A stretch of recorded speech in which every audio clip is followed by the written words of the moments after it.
Au moment du décès de Yasser Arafat, 4 rabbins ultra-orthodoxes viennent à Paris se recueillir devant la dépouille du président défunt.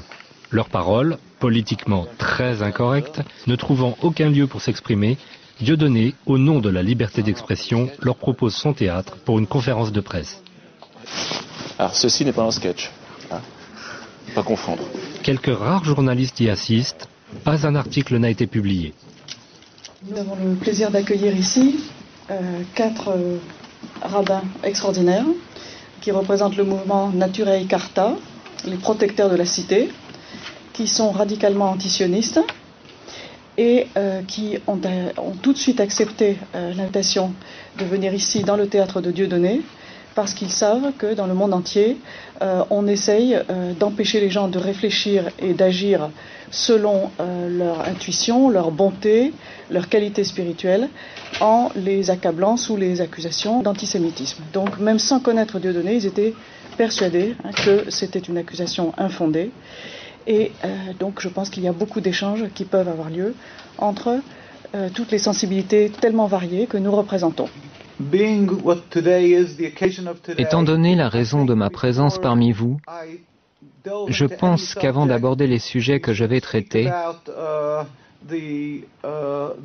je me dois d'évoquer la mémoire du président Abou Ammar Yasser Arafat, qui était un homme exceptionnel, sortant de l'ordinaire. Pour le peuple juif, contrairement à la croyance populaire, c'était également une personne à l'esprit clair. Il avait une vision de l'avenir, une compréhension très profonde de ce qu'est vraiment le judaïsme et de ce qu'est le sionisme.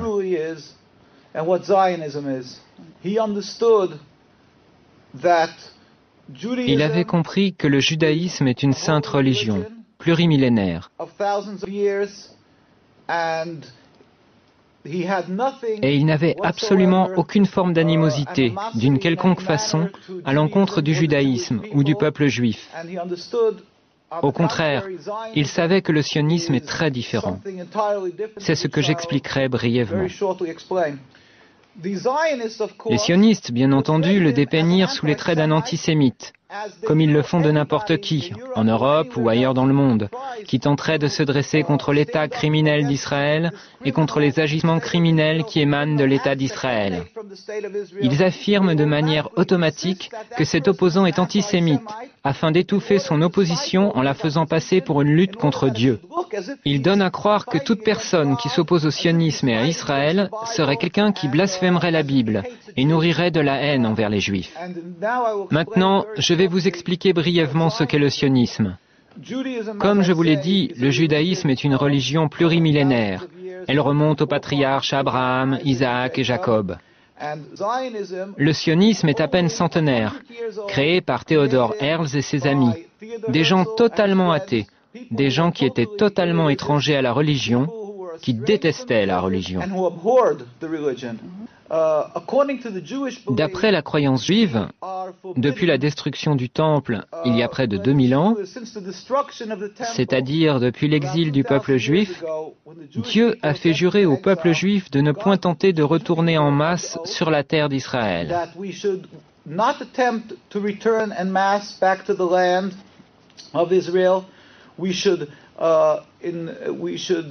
Nous ne devrions jamais nous rebeller contre une quelconque nation.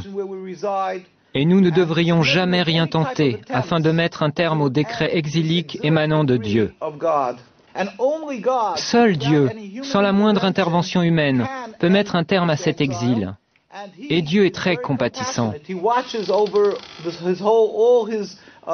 Il regarde tous les peuples qu'il a créés, et donc le peuple juif parmi eux, dans l'exil. Et c'est quand il jugera le moment opportun qu'il mettra immédiatement un terme à l'exil. Il se produira alors une révolution métaphysique dans le monde. Le monde entier reconnaîtra qu'il n'y a qu'un seul Dieu, et il le servira, rassemblé dans l'harmonie et la paix. Nous n'utiliserons pas les armes, ni ne lancerons une offensive militaire pour convaincre les gens qu'il n'y a qu'un Dieu unique. Simplement, nous nous lèverons tous ensemble pour servir Dieu, ce à quoi un juif aspire, ce qu'il espère, ce pour quoi il prie. À l'époque, au début du sionisme, à ses prémices, les rabbins se sont insurgés unanimement, Ils protestaient disant « C'est un blasphème, c'est de la rébellion contre Dieu. Si cette idéologie est mise en application, nous en souffrirons terriblement. » Malheureusement, les sionistes ont réussi. Tout d'abord, ils voulurent aller en Ouganda. Là-bas, il y avait des terres vierges, mais ils comprirent que la nation juive ne les suivrait pas. Aussi se jouèrent-ils et abusèrent-ils des espoirs et des aspirations que pouvait entretenir tout juif à retourner à Jérusalem, et ils leur dirent « Nous sommes en train de vivre les prémices de la rédemption. Viens, suis-nous, retournons ensemble sur la terre d'Israël. » S'appuyant sur l'ignorance des multitudes non-juives dans le monde entier, ils abusèrent de leur compassion, escomptant qu'elle prendrait pour argent comptant ce que dit la Bible, à savoir que cette terre appartient aux Juifs, et diraient qu'on leur donne la terre. Ils ont utilisé ces sentiments afin de poursuivre leur entreprise, de marquer des points sur le terrain, dans l'objectif de s'accaparer la Palestine.